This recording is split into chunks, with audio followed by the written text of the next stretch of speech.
Olá para todos, vamos tratar então da Lei Antitortura, a Lei 9455 de 97.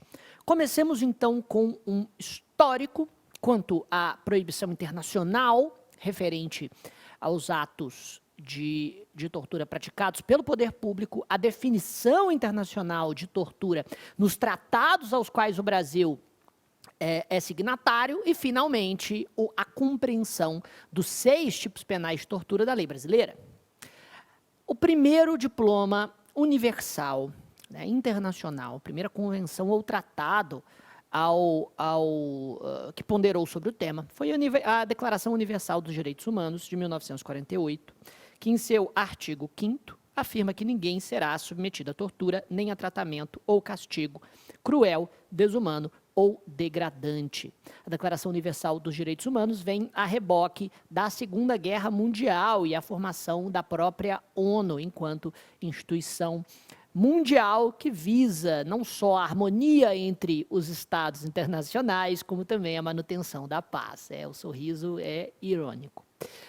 Entretanto, é importante notar nesse cenário que a proibição quanto à tortura ou tratamento cruel ou degradante vem também da memória de todos os horrores do Holocausto na Segunda Guerra Mundial, o genocídio sistemático do povo judeu e outras das muitas chacinas realizadas na Segunda Guerra, tanto pelo eixo quanto pelos aliados. Agora, no contexto dos Estados americanos, e até especificamente quanto à tortura, temos que a Convenção contra a Tortura e Outros Tratamentos ou Penas Cruéis, Desumanos ou Degradantes foi aprovada na Assembleia Geral da ONU em 1984 e assinada pelo Brasil em 1985, ratificada apenas em 89. É bem sintomático a ratificação em 89, tendo em vista que a ditadura cívico-militar no Brasil, que durou ali de 64 até a redemocratização, que se inicia e se desdobra a partir de 86, utilizou-se de torturas institucionais muito frequentemente. Então, era um pouco, digamos, desconfortável ao Brasil aderir tratados internacionais que o obrigavam a reprimir a tortura. Veja que esta convenção, portanto, ratificada em 89, tem no seu artigo 4º, um mandado de criminalização. Cada Estado-parte assegurará que todos os atos de tortura sejam considerados crimes segundo sua legislação penal. Vários tratados internacionais possuem mandados de criminalização das condutas delitivas que existem em seu bojo. E esta foi a primeira das normas que obrigou o Brasil a um mandado de criminalização específico. No contexto das Américas, a Convenção Interamericana para Prevenir e Punir a Tortura, de 1985, foi assinada pelo Brasil em 86 e ratificada em 89.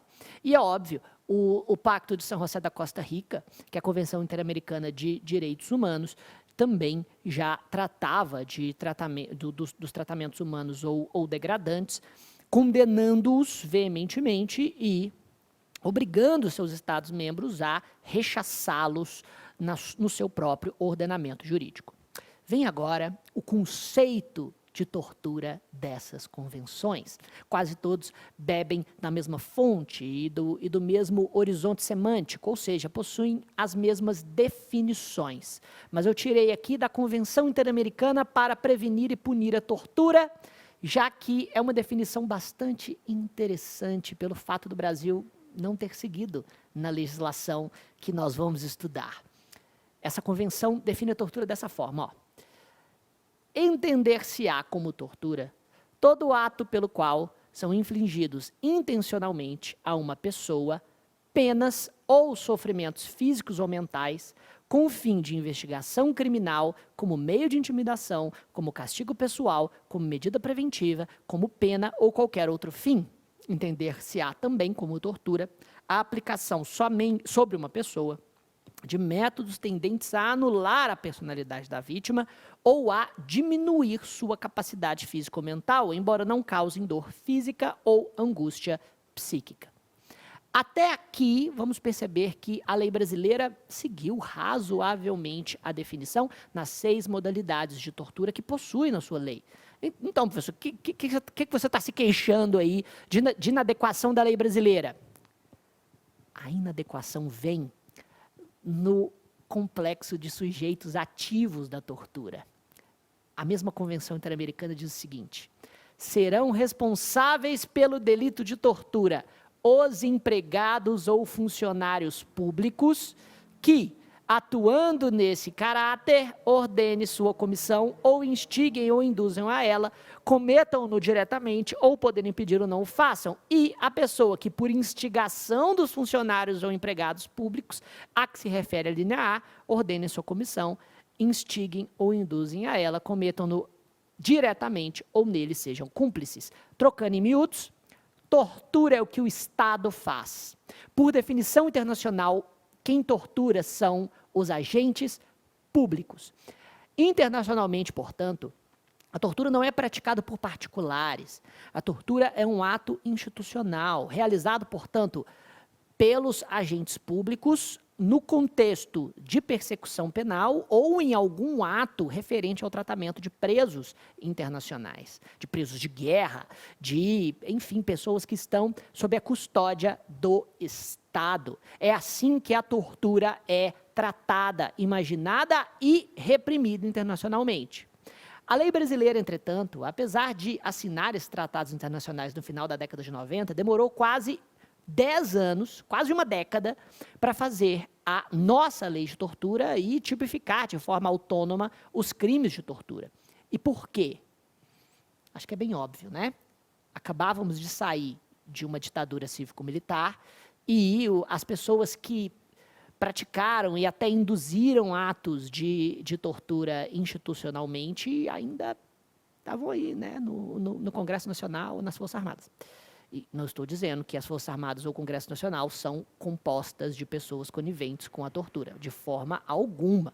Mas estou dizendo que havia um desconforto político quanto à tipificação autônoma dessas condutas. Foi somente depois de alguns escândalos na década de 90, principalmente aquele que ficou conhecido como Massacre do Carandiru, que o Congresso Nacional se adiantou e acabou tipificando na Lei 9455 de 97 as 6 modalidades de tortura no direito brasileiro.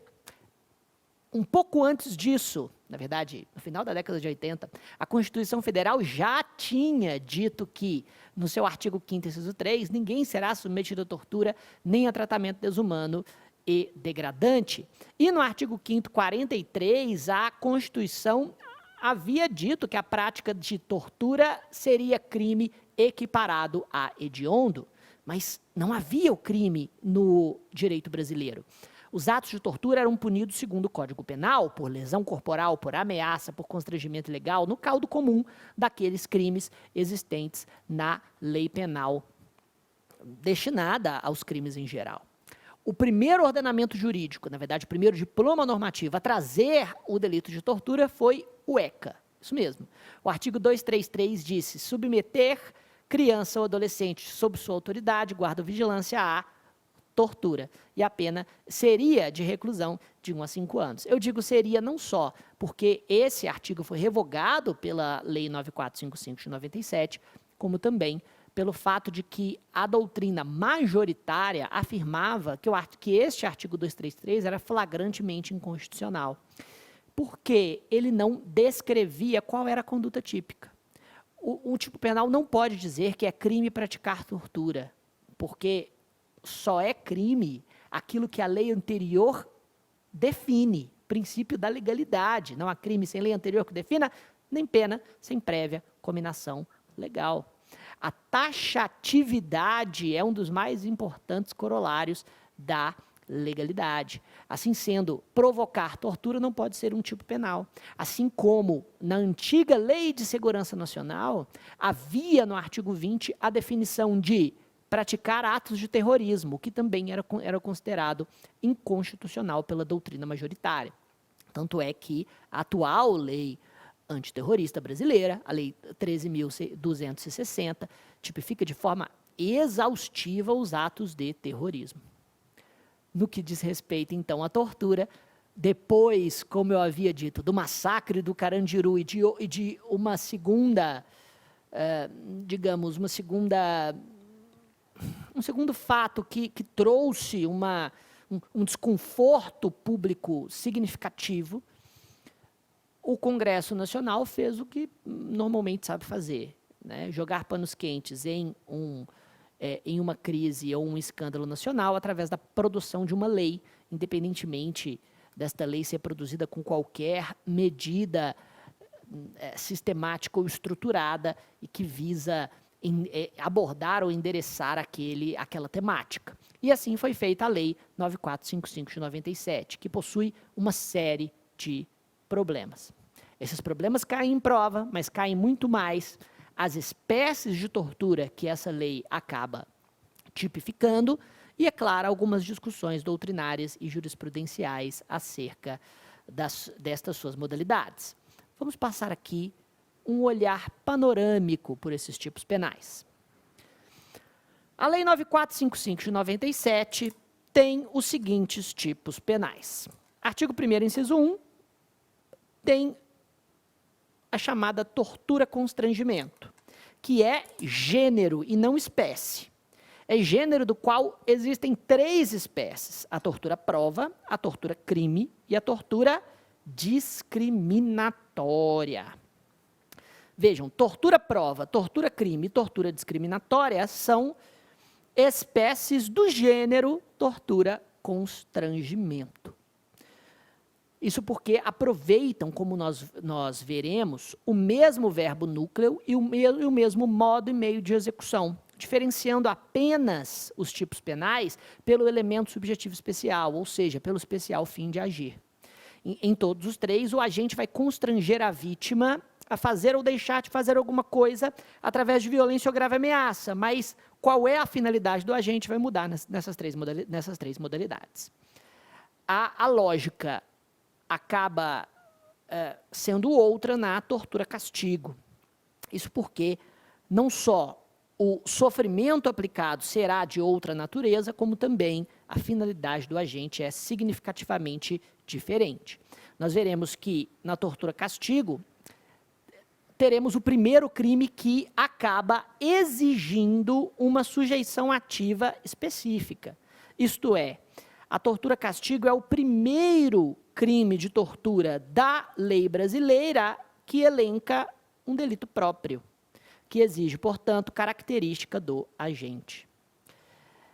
Isso mesmo, no direito brasileiro, via de regra, não é o funcionário público, a mando do Estado, que pratica atos de tortura. Aliás, na lei brasileira, existe até uma causa de aumento de pena para quando a tortura é praticada por agente público, o que demonstra que, via de regra, trata-se de crime comum. Finalmente, temos a tortura do preso no parágrafo 1º, também chamada de tortura propriamente dita. E, finalmente, a tortura por omissão no parágrafo 2º. E esta é aquela tortura praticada pelo agente público que se omite, pelo agente público que é responsável por evitar a tortura ou por investigá-la. E, portanto, também possui sujeição ativa própria. Só pode ser praticado por alguns agentes. Depois de compreender que são 6 essas modalidades, vamos estudar uma a uma, discutindo, portanto, quais são as principais características e os elementos diferenciadores de cada uma. Artigo 1º, inciso 1, a linha A. A primeira modalidade da tortura-constrangimento, também chamada de tortura-prova, tortura probatória, persecutória ou inquisitorial. Constitui crime de tortura. Inciso 1. Constranger alguém com o emprego de violência ou grave ameaça, causando-lhe sofrimento físico ou mental. A linha A. com o fim de obter informação, declaração ou confissão da vítima ou de terceira pessoa. Senhores, neste crime, primeiramente, nós temos como bem jurídico tutelado a própria dignidade da pessoa humana. A dignidade é um bem jurídico que perpassa por todos os tipos penais da Lei 9455 de 97. Mas não apenas a dignidade é tutelada, mas também a integridade física, a integridade psíquica e até mesmo a vida da vítima, uma vez que existe modalidade de tortura qualificada pela morte, como nós veremos no parágrafo 3º desse mesmo artigo. Se estes são os bens jurídicos tutelados, vamos entender o núcleo do tipo primeiramente. O verbo núcleo do tipo é constranger. E constranger significa forçar, obrigar, submeter alguém a fazer ou deixar de fazer alguma coisa. Dá para perceber, então, que tortura probatória não deixa de ser uma espécie de constrangimento ilegal, já que o constrangimento ilegal do artigo 146 é justamente o crime praticado por aquele que quer obrigar a vítima a fazer ou deixar de fazer alguma coisa a partir de violência ou de grave ameaça.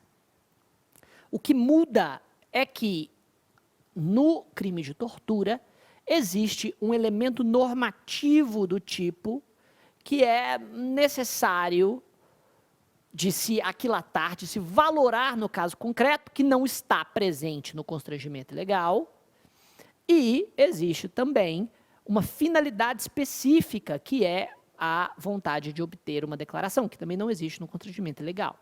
Vamos analisar aqui esses dois elementos normativos. Veja, a lei de tortura diz constranger alguém com emprego de violência ou grave ameaça, causando-lhe sofrimento físico ou mental. O sofrimento físico ou mental, entendido justamente como aquele estado de padecimento, como aquele estado de extremo desconforto por conta da dor física ou por conta de alguma angústia ou ansiedade psíquica, deve estar presente para que o crime de tortura exista, para que o crime de tortura esteja consumado.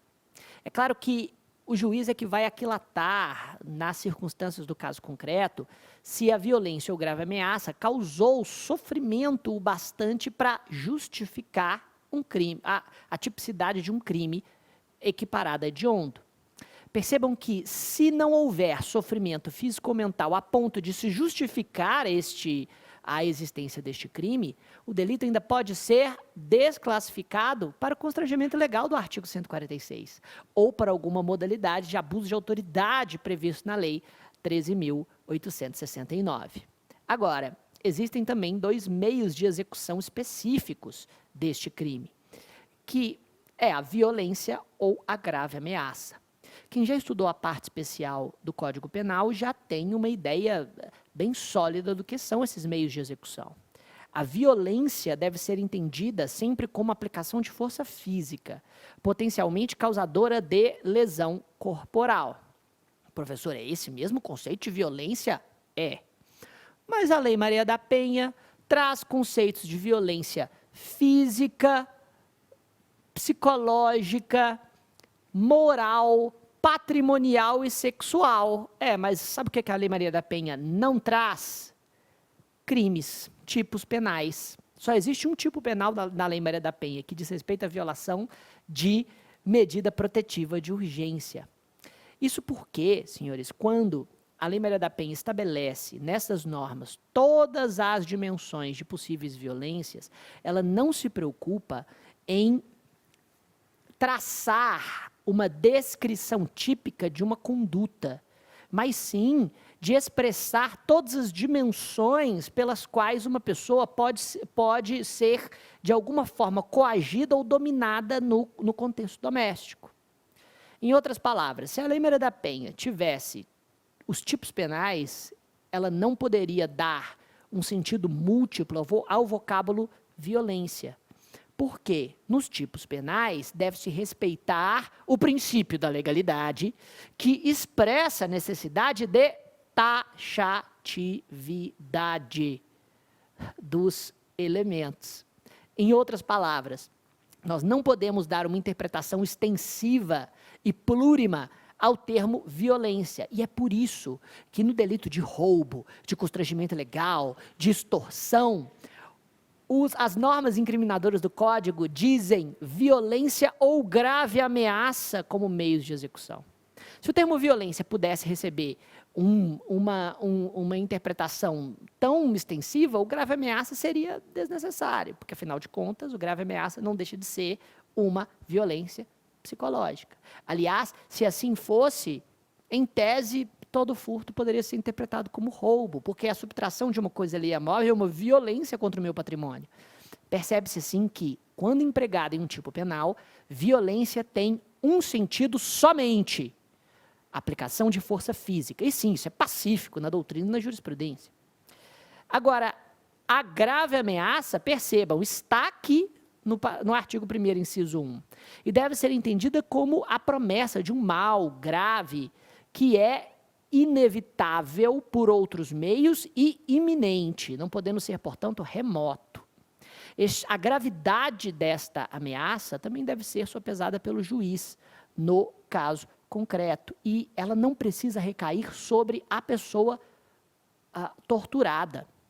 Imaginemos que uma pessoa sofra uma grave ameaça, mas não com relação à sua própria vida. O indivíduo ameaça matar o filho desta pessoa, ou sequestrar um parente, ou, enfim, fazer algum mal para alguém que é caro a esta pessoa. E o agente começa a sistematicamente intimidar a vítima com a intenção de que ela declare, fale algo ou preste alguma informação. Isso pode ser uma tortura probatória, mesmo que o agente jamais toque na vítima. Em outras palavras, a tortura também pode ser psicológica, contanto que praticada a partir de uma grave ameaça. Veja que a acusação, a imputação, precisa discriminar qual era o sentido de ameaça, qual era o sentido da ameaça e qual era o mal prometido. Embora a promessa desse mal não precise ser absolutamente certa, pode ser uma promessa vaga que seja facilmente dedutível, né? Uma promessa relacionada a um mal extremo que pode recair sobre a vítima. Ele prometeu me fazer mal, ele deu a entender que vai me matar. Isso poderia ser uma tortura? Sim, poderia, a depender da finalidade específica, do elemento subjetivo a qual nós já vamos chegar. Estou dizendo isso tudo para afirmar que, isso cai muito em prova, o crime de tortura não necessariamente deixa vestígios. Se a tortura for psicológica, for praticada através de grave ameaça, e, portanto, causar apenas um mal psíquico relacionado à angústia ou ansiedade que é incutida na vítima, não existirá, no caso concreto, qualquer vestígios físicos que são detectados a partir do exame de corpo de delito. Mas é óbvio, se houver violência, aí sim os vestígios físicos estarão notáveis. Quanto aos sujeitos, no que diz respeito ao sujeito ativo, nós temos um crime comum que pode ser praticado por qualquer pessoa. Como já disse antes, eu reitero aqui, no Brasil, tortura via de regra é crime comum. Professor, melhor, né? Porque aí a proteção dos bens jurídicos ela é mais geral, é mais extensiva a toda a população. Então, a doutrina especializada tende a criticar bastante o desrespeito aos tratados internacionais no que se refere à sujeição ativa. Porque quando falamos que tortura é um crime comum, é fácil diluir, de certa maneira, as medidas e as atividades do poder público para desestimular a tortura, quando este é um crime que pode ser praticado por qualquer pessoa. Quando a tortura é tipificada como delito praticado pelo poder público, as ações integradas de política criminal que visam abordar a tortura se limitam às atividades do poder público e, portanto, podem ser mais eficazes para desestímulo à prática. Mas aí já é uma observação mais geral acerca das críticas da Lei 9455 de 97. Tem críticas muito piores e muito mais pesadas a essa lei, como nós vamos ver. No que diz respeito ao sujeito passivo, aí, o sujeito passivo desse delito é qualquer pessoa. Lembrando que o crime continuará único quando a tortura recai sobre uma pessoa específica, mesmo que a ameaça se refira a outro indivíduo. No que diz respeito ao elemento subjetivo do tipo, temos o dolo. Não existe tortura culposa, obviamente, em nenhuma das modalidades, só que existe aqui um especial fim de agir. Esse especial fim de agir se refere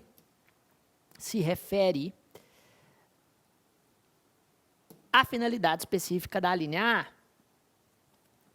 o fim de obter informação, declaração ou confissão da vítima ou de terceira pessoa. Já dá para ter uma ideia bem clara da tipicidade objetiva e subjetiva desta primeira modalidade de tortura. Trata-se daquela tortura praticada não apenas por policiais, mas em tese por qualquer pessoa, para saber algum tipo de informação ou para obter confissão. Quem aqui já viu Tropa de Elite sabe exatamente como, né, como no imaginário popular esta modalidade é praticada. Se você não viu Tropa de Elite ainda, sério, por que não? É um clássico do cinema brasileiro. No filme, os soldados do BOP normalmente utilizavam o saco plástico como meio de asfixia. Também no imaginário envolvendo a práticas militares se tem a asfixia por afogamento, no qual se utiliza um balde d'água ou, para evitar maiores danos ou sinais, muitas vezes coloca-se uma toalha no rosto e se joga água continuamente para bloquear a respiração, para que a pessoa, né, fique física e psicologicamente angustiada a ponto de confessar aquilo que o indivíduo quer ouvir. No que diz respeito à consumação e à tentativa, temos um crime formal, que se consuma com o sofrimento físico ou mental da vítima, independentemente da obtenção daquelas informações. Por isso, a doutrina comenta que esse delito, classifica este delito como um crime de intenção de resultado cortado. Crime de intenção é aquele que possui, além do dolo de praticar o verbo núcleo, um especial fim de agir. Ou seja, uma finalidade específica, uma finalidade concernente a obter algum tipo de resultado que vai para além da prática do verbo núcleo que descreve a conduta. E o delito de intenção é de resultado cortado quando a obtenção deste resultado não depende da conduta do agente. Quando a obtenção deste resultado não depende da vontade do sujeito ativo. Depende, na verdade, de algo que está para além dele. Ah, professor, depende da conduta, sim, porque se o torturador for bom, não é isso que eu estou falando. Eu estou dizendo que, se a vítima resistir até a morte, o torturador jamais conseguirá as informações. Logo, trata-se de um delito de intenção de resultado cortado, uma vez que a obtenção da declaração ou da informação que o agente quer ainda depende de algum tipo de cessão no que diz respeito à vítima. Mas é com um mero sofrimento físico-mental que a consumação se dá. A ação penal é pública, incondicionada, e a competência é do juiz singular, via de regra estadual. Lembrando que a pena é de 2 a 8 anos de reclusão, o que afasta qualquer medida despenalizadora.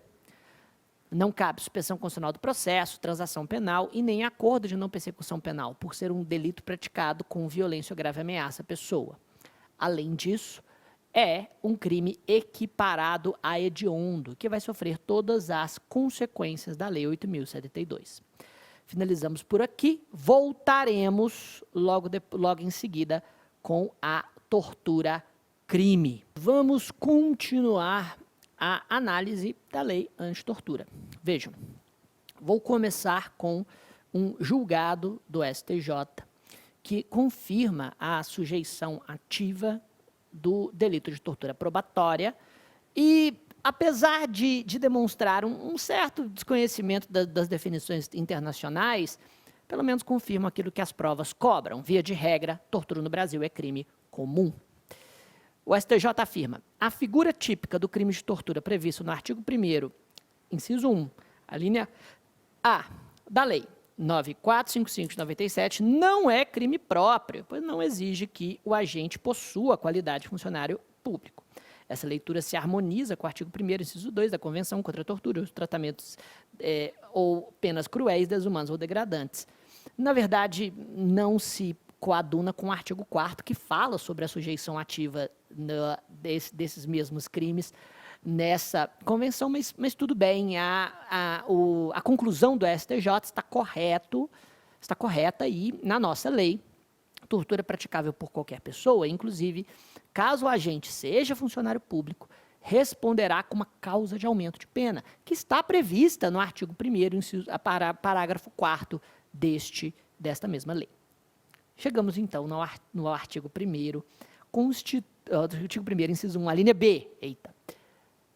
O crime de tortura para a prática de crime ou simplesmente tortura-crime. O artigo 1º diz: constitui crimes de tortura, inciso 1, constranger alguém com emprego de violência ou grave ameaça, causando-lhe sofrimento físico ou mental. Perceba, então, que toda a estrutura do crime de tortura é mantida. O legislador utiliza aqui uma técnica muito pouco adequada. Na verdade, uma técnica que deixa muito a desejar. Ele reaproveita a dinâmica do inciso 1 na linha B, basicamente estabelecendo o caput, o inciso 1, como gênero, e mudando a espécie de crime somente na finalidade especial. A gente vai perceber que não é uma técnica muito própria no que diz respeito à criação de normas incriminadoras, como também gera uma imensa confusão, um imenso desconforto, quando nós observamos a linha C, que traz o crime de tortura racial ou preconceituosa. A gente chega lá. Então, a linha B, para provocar ação ou omissão de natureza criminosa. Vejam, todas aquelas classificações que nós analisamos no primeiro crime, na primeira modalidade, na tortura probatória, valem aqui. O núcleo do tipo ainda é constranger, que significa forçar, submeter, obrigar alguém a fazer ou deixar de fazer alguma coisa. Esse núcleo do tipo ainda está ligado a um elemento normativo, que é o sofrimento físico ou mental. Os meios de execução ainda são a violência ou a grave ameaça. A sujeição ativa ainda é um crime comum. O sujeito passivo ainda é qualquer pessoa. O elemento subjetivo ainda é o dolo, mudando finalmente o elemento subjetivo especial. Aqui, o agente não quer que a vítima preste alguma declaração, alguma informação ou confissão de alguma natureza. Não, aqui o agente quer que a vítima pratique uma ação ou omissão de natureza criminosa. Vamos imaginar, o agente tortura a vítima, ameaçando sistematicamente seu filho, ou então aprendendo e torturando fisicamente para que ela pratique um crime contra a sua empresa, contra a empresa em que trabalha. Imaginemos que a vítima seja um gerente de uma instituição financeira ou exerça o cargo de confiança em uma empresa multinacional. O agente, então, quer que esta vítima pratique um delito contra o sistema financeiro nacional ou um crime contra o patrimônio da própria empresa. Ou ainda que possibilite que determinadas movimentações bancárias continuem sem muito escrutínio, facilitando assim um estelionato. Enfim, o que os agentes aqui querem é que a vítima pratique um crime a partir de uma ação ou a partir de uma omissão, se for a vítima, por exemplo, garantidora da não ocorrência de um resultado. É lugar comum em filmes de ação clássicos a situação na qual uma pessoa tem um parente sequestrado e então é obrigada a matar alguém. E nesse contexto, tem um filme assim com Johnny Depp, que é bem ruim. Mas neste cenário estaríamos sim diante de uma tortura-crime, já que a finalidade do agente é provocar uma ação ou omissão de natureza criminosa. É bom imaginar, nesse contexto, as consequências jurídicas caso o delito realmente seja praticado. Primeiro que a vítima que está sob tortura pode se beneficiar da coação moral irresistível, artigo 22 do Código Penal, que é uma causa de exclusão da culpabilidade, por ser uma modalidade de inexigibilidade de conduta diversa. Assim sendo, a inexigibilidade de conduta diversa vai afastar a culpabilidade do agente e, portanto, ele não praticará crime. Entretanto, o próprio artigo 22 afirma que o autor da coação responde pelo crime e, portanto, nós teremos autoria mediata do torturador quanto aos crimes praticados pelo torturado, independentemente da criminalização pela tortura, já que bens jurídicos aqui são distintos os momentos de consumação também. Então, vamos imaginar. O indivíduo é então torturado para matar alguém, e ele mata para evitar que seu filho, por exemplo, sofra algum mal, já que era essa a grave ameaça dos torturadores. Quando tudo vem à luz do poder público, os torturadores respondem pela tortura-crime e pelo homicídio em autoria imediata, enquanto que o agente que matou está em inexigibilidade de conduta diversa por coação moral irresistível. Há mais ou menos uns 10 anos atrás, em Belo Horizonte, havia uma associação criminosa que torturava empresários para que eles praticassem determinados crimes em detrimento da empresa no qual eles eram sócios. Inclusive, os atos de tortura eram empregados com uma espada japonesa, com uma katana, que era utilizada até para amputar dedos e mãos e outras partes do corpo. Nós temos nesse cenário a mesma solução, não é? Inexigibilidade de conduta diversa por parte do torturado e autoria imediata por parte do torturador. Ainda nessa toada, quando ocorreu no Rio de Janeiro todas aquelas modalidades de operações policiais que foram mais tarde conhecidas como pacificação do Complexo do Alemão, por exemplo, né? Quando as UPPs iam ser primeiramente instaladas, a quantidade de espadas encontradas em locais, né, que eram sedes de associações criminosas para o tráfico era notável, né? Praticamente um arsenal medieval, um arsenal do Japão feudal, quase todas não possuídas por colecionadores, mas sim armas comumente utilizadas em torturas físicas, sejam torturas de rivais, de jornalistas ou de policiais capturados, ou de devedores de drogas, enfim.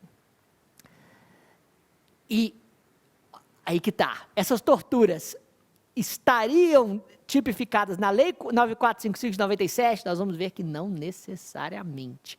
Mas se as torturas tivessem como finalidade a prática de ação ou omissão de natureza criminosa, o crime seria este que nós estamos estudando agora. Quanto à consumação e à tentativa, mais uma vez temos um crime formal. Uma coisa esqueci de deixar claro, ainda quanto ao elemento subjetivo. Vejam, temos aqui, de novo, um delito de intenção,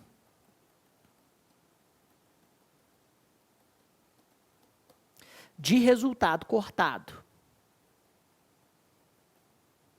exatamente como a modalidade anterior, que também é um delito de tensão de resultado cortado.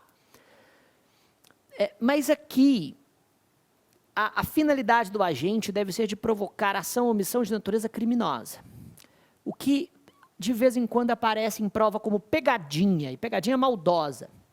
Se a ação ou omissão for de natureza contravencional, o crime não é de tortura, e sim é uma modalidade de constrangimento ilegal do Código Penal, do artigo 146. Porque este crime também não deixa de ser uma especialização do constrangimento ilegal que adquire alguns elementos especializantes, como, por exemplo, o sofrimento físico ou mental, que é necessário na tortura, não é necessário no constrangimento, e uma finalidade especial, que é obrigar a vítima à prática de crime, à prática de ação ou omissão de natureza criminosa. Nessa toada, nessa ordem de ideias, se a intenção do agente também é obrigar a vítima a praticar um ato que é ímprobo, que é simplesmente de improbidade administrativa, ou um ato infracional no que diz respeito ao desempenho da sua função pública, também não haverá crime de tortura, mas sim constrangimento ilegal. Agora sim, consumação e tentativa trata-se de crime formal que se consuma com o mero emprego de sofrimento físico ou mental, independentemente do sucesso do agente, ou seja, mesmo que a vítima resista e não pratique a ação ou omissão de natureza criminosa, o crime ainda estará consumado a partir da causação, a partir da produção de sofrimento físico ou mental. Algo que eu não falei no delito anterior e falo agora, abrangendo esses dois tipos penais que nós já estudamos. Cabe a tentativa? E a resposta é, em tese, sim, embora esta seja improvável na prática. Quando caberia a tentativa destes crimes formais? Quando o agente tenta empregar um ato de violência e não consegue realizar a violência da vítima, não consegue, portanto, causar sofrimento físico ou mental. Eu digo que, na prática, é improvável porque não é necessário não é necessária a produção do resultado almejado pelo agente. Não é necessário que o agente obtenha a informação que quer obter e nem que o agente consiga que a vítima pratique ou deixe de praticar a ação criminosa. Assim sendo, basta que a vítima sofra fisicamente ou mentalmente. E o sofrimento físico-mental normalmente é produzido por um ato só. Então é muito difícil que o agente inicie a execução e não chegue à consumação por uma razão alheia à sua vontade. Mas se isso for notado na prática como um ato de violência que jamais consegue atingir a vítima, aí sim nós podemos pensar em tentativa. Quanto à ação penal, ela é pública incondicionada e a competência é do juiz singular, via de regra estadual. Não cabe nenhuma medida despenalizadora, já que a pena é de 2 a 8 anos de reclusão. Chegamos, então, ao artigo 1º, inciso 1, a linha C, e é nesta modalidade que a lei começa a desmanchar, que a lei começa a se desestruturar quase que por completo. Eu digo isso porque nós vamos perceber que um verbo núcleo, o mesmo verbo utilizado, foi empregado aqui em sentido diferente, apresentando uma clara confusão semântica de termos que viola, obviamente, o princípio da legalidade e outros princípios penais. Vamos por partes, então. Artigo 1º. Inciso 1, a linha C. Constitui crime de tortura, veja, a mesma estrutura é utilizada. Constranger alguém com emprego de violência ou grave ameaça, causando-lhe sofrimento físico ou mental. A linha C. Em razão de discriminação racial ou religiosa. Olha, primeira coisa, qual é o núcleo do tipo? O núcleo do tipo ainda é constranger. O que significa constranger? Uai, obrigar, professor, submeter, forçar alguém a fazer ou deixar de fazer alguma coisa. Tá. O agente vai forçar alguém, através de violência ou grave ameaça, em razão de discriminação racial ou religiosa. Tá bom, mas esse é um motivo. Cadê o fim? Em outras palavras, o agente vai constranger a vítima a quê? A lei não diz. E sabe por que não diz? Porque na linha C, o verbo núcleo constranger já não pode ser aplicado no mesmo sentido. O verbo núcleo constranger significa que não forçar ou obrigar a vítima a algo, mas sim causar constrangimento. Professor, mas não faz sentido o verbo núcleo constranger ter um significado para as alíneas do inciso e outro significado para outras alíneas do inciso, tendo em consideração a taxatividade que é exigida ao direito penal. Aí a gente já começa a perceber o quão ruim é a lei de tortura brasileira. Uma falta de técnica atroz, evidente. Mas vejam, o que diz a doutrina sobre esta modalidade? Aqui o agente vai constranger, não no sentido de obrigar a vítima a fazer ou deixar de fazer alguma coisa, mas vai constranger a vítima no sentido de causar algum tipo de constrangimento, de causar algum tipo de abalo psíquico, de abalo em sua dignidade, de trazer algum tipo de situação desagradável que lhe cause sofrimento físico ou mental. O que vai determinar a modalidade de tortura, portanto, não é uma finalidade especial, mas uma motivação especial.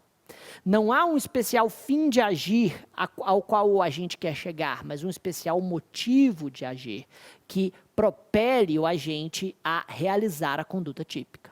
E este motivo é a discriminação racial ou religiosa. Discriminação significa dar um tratamento distinto sem uma razão justificável. Em outras palavras, discriminar significa tratar desigualmente sem qualquer razão plausível, quebrando-se, portanto, o princípio da isonomia. Vem no sentido de preconceito mesmo, daquele juízo prévio que denota um certo sentimento de menosprezo para com determinado conjunto de pessoas. Em outras palavras, o legislador quis tipificar como tortura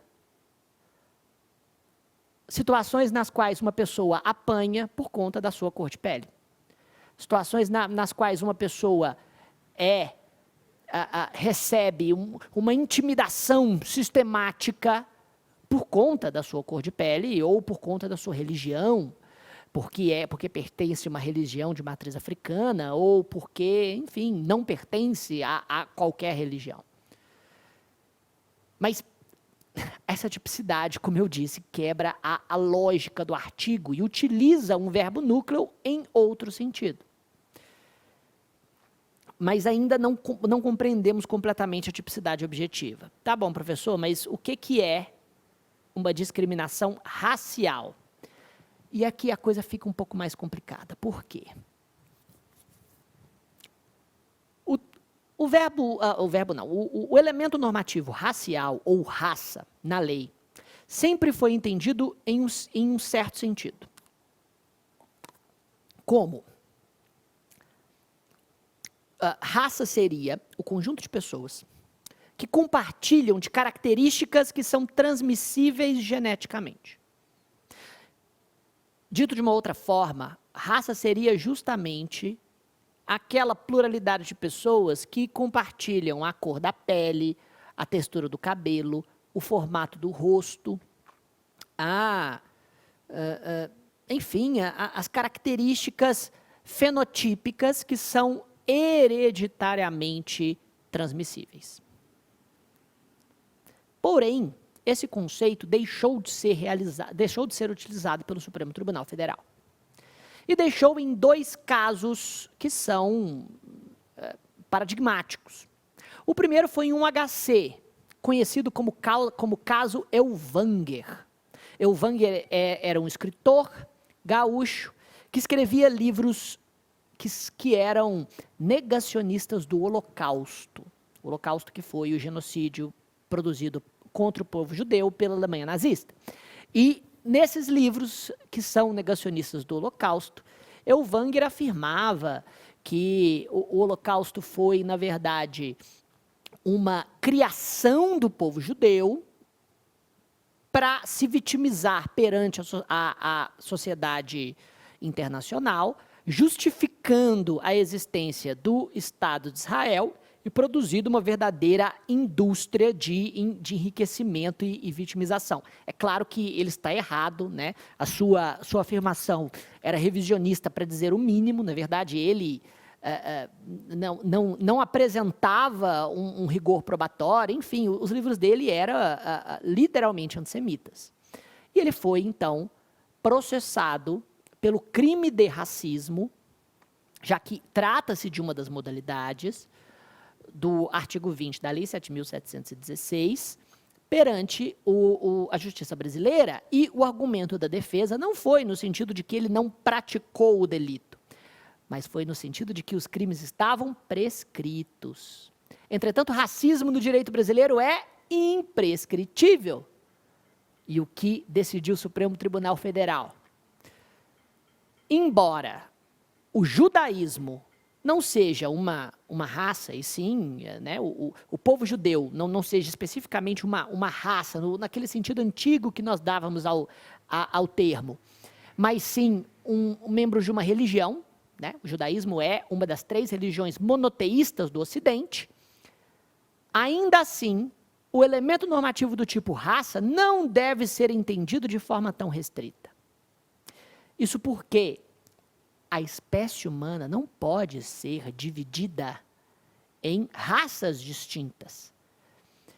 Mesmo porque, desde a descoberta e do mapeamento do genoma humano, se eu não me engano, no ano de 2004, percebeu-se que as diferenças genéticas entre uma pessoa de pele negra e portanto, afrodescendente, e uma pessoa de pele branca e descendente de europeus, pode ser, a distinção genética pode ser tão pequena, mas tão pequena, que descabe qualquer critério que distingue essas duas pessoas em raças distintas. Em outras palavras, só existe a espécie humana, e as divisões entre nós possuem motivos muito mais sociopolíticos do que biológicos. Nessa ordem de ideias, o Supremo afirmou que o elemento normativo do tipo raça deve ter um critério ético-social e não um critério biológico. E, portanto, o povo judeu seria coletivamente uma espécie de raça social, pois possui uma certa vulnerabilidade por ser objeto de algum tipo de perseguição e, nesse caso, uma ofensa sistemática feita por um escritor que negava esse genocídio histórico do século XX. Anos mais tarde, tivemos o importantíssimo julgado da ADO 26, que decidiu que homotransfobia também é modalidade de racismo. E esta decisão foi baseada no caso Elvanger. Essa decisão foi baseada justamente neste caso que eu acabei de contar e que deu ao elemento normativo do tipo raça uma interpretação extensiva, já que raça não pode ser um termo utilizado corretamente para designar grupamentos humanos, já que a diferença genética entre as diversas etnias humanas são tão pequenas que não justifica qualquer discriminação categórica, taxonômica. O elemento normativo do tipo raça deve ser interpretado como conjunto de pessoas que sofrem algum tipo de vulnerabilidade social. Uma vulnerabilidade social justificada por perseguição, discriminação ou menosprezo de características que são existenciais a essas pessoas. Tá bom, professor, mas por que isso é importante para estudar o crime de racismo? Ora, porque, vejam, se o Supremo Tribunal Federal dá esse entendimento à há esse elemento normativo do tipo. Há quem diga que a discriminação racial inclui não só a discriminação pela cor da pele, pela textura do cabelo, pelas características físicas e transmissíveis hereditariamente, mas também aquelas referentes à orientação sexual e identidade de gênero. Assim sendo, se uma pessoa apanha na rua por ser homossexual, por ser transexual, por ser de gênero neutro, enfim, é vítima de tortura em razão dessa discriminação racial. Há quem discorde dessa afirmação, afirmando que, então uma doutrina que hoje é minoritária discorda dessa afirmação, afirmando que a ADO 26 só tem efeitos vinculantes para equiparar a racismo à homotransfobia praticada no contexto da Lei 7.716, e que não inclui uma modalidade de tortura. Mas essa doutrina minoritária parece não conter uma lógica muito sólida, porque onde há a mesma razão, aplica-se o mesmo direito. Se o elemento normativo do tipo raça recebe uma interpretação no bojo dos tipos penais da Lei 7.716, por que não receberia a mesma interpretação no contexto da lei anti-tortura? Não faz sentido tratar diferente, de forma desigual, a mesma situação. Então, eu marcaria na prova que constranger alguém com emprego de violência em razão de discriminação pela orientação sexual da pessoa ou pela identidade de gênero da pessoa leva à modalidade de tortura.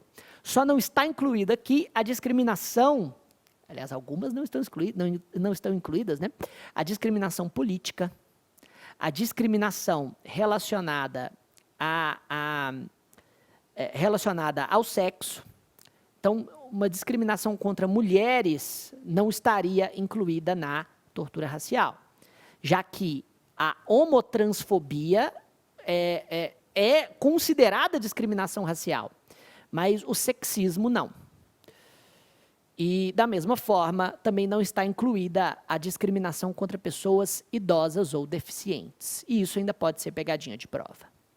Finalmente, quanto aos sujeitos, o sujeito ativo é um crime comum, que pode ser praticado por qualquer pessoa. Sujeito passivo, em tese, também qualquer pessoa.